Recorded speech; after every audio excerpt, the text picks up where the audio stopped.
যথাক্রমে এস এবং বি। তাহলে বক্রতলের ক্ষেত্রফল বলছে এস, তাহলে গোলকের বক্রতলের ক্ষেত্রফলের সূত্র হলো 4 পাই আর স্কয়ার।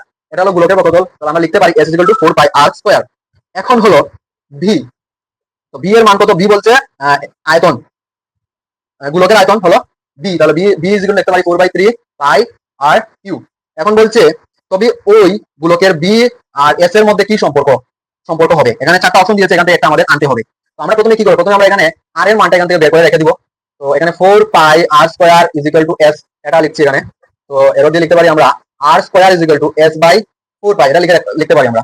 তো এখানে লিখে রেখে দিয়েছি, দিয়ে এখান থেকে আমরা সলভ করলে আমাদের সুবিধা হবে, কারণ এখান থেকে একটা আনতে হবে, যেহেতু বি স্কয়ার দিয়ে মানটা দিয়েছে B square is equal to S. তো এখানে দেখুন বি কে আমাদের স্কয়ার করতে হবে, এখানে যেহেতু স্কয়ারে আছে তাহলে আমরা বি কে স্কয়ার করছি বি স্কয়ার, তাহলে এদিকে যে সংখ্যাগুলো এদিকে স্কয়ার করতে হবে।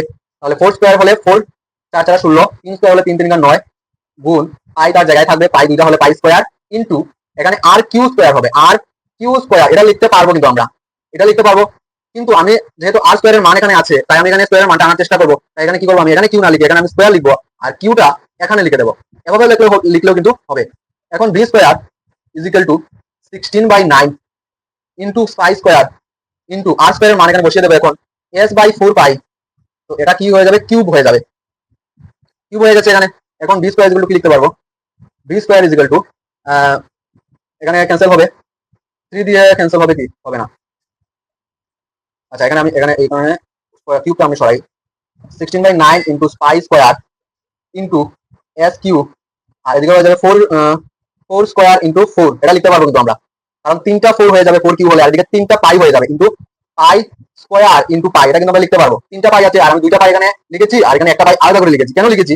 তার কারণ আমি এখানে ক্যান্সেল করার সুবিধার্থে, এখানে ক্যান্সেল করার সুবিধা পাই ক্যান্সেল হয়ে যাবে, পাই স্কয়ার ক্যান্সেল হয়ে গেল। এখানে আছে 4 স্কয়ার দেখেন 4 স্কয়ার 4 ইনটু 4 কত হয়? 16 হয়, মানে 4 স্কয়ার, আর এখানে 16 আমি ক্যান্সেল করতে পারবো। এখানে এখন আছে উপরে আছে এস কিউ আর নিচে আছে 4 পাই, আর এখানে আছে 9। এখন দেখুন আমি এই পরের লাইনটা কি হবে, B square is equal to লিখতে পারবো উপরে এস কিউ, নিচে 9 ইনটু 4, মানে 9 ইনটু 4 কত হয়ে যাবে? 4 9 36 হয়ে যাবে, আর এখানে থাকবে পাই। তো এখন দেখুন এখানে অপশনের সাথে যদি আমি ম্যাচ করি, আচ্ছা বি স্কয়ার কে 36 পাই দিয়ে গুণ করেছে ওরা, একটা অপশন দেখো এখানে দেখতে পাচ্ছি আমরা। তাহলে আমি বজ্র গুণন যেটা আমরা বলি, এখানে আমরা অর দিতে পারি, বজ্র গুণন যেটা বলি এখানে বজ্র গুণন কোনায় কোনায় গুণ যেটা, তাহলে 36 পাই ইনটু বি স্কয়ার হয়ে যাবে 36 পাই বি স্কয়ার হয়ে যাবে। আর এদিকে নিচে আছে 1, তো 1 দিয়ে এস কিউ কে গুণ করলে এস কিউ থাকবে। তো এটা কি চলে এসেছে? অপশন নাম্বার চলে এসেছে 36 pi B square is equal to S Q, মানে এ কিউ। তো চলে এসেছে এ নাম্বার অপশন, তো আনসার হয়ে যাবে এ।